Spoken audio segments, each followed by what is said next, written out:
Hello and welcome to How to Login. In this video, I'm going to be teaching you how you can check the shared media in Zangi Messenger. So let's go ahead and start the video without wasting any more time. Open up the Zangi Messenger app on your phone. After you open it, you can click on the message on which you want to check the shared media. So go ahead and click on the message of which you want to check the shared media. Click on the three dots on the top right hand corner and you can see the shared media option.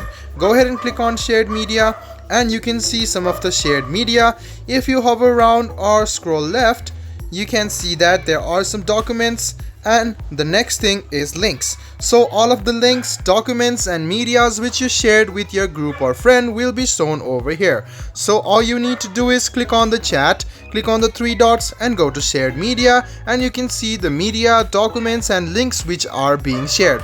I hope this video about how you can check the shared media in Zangi Messenger was helpful for you. If you still have any kind of confusion, please do mention us on the comment section down below.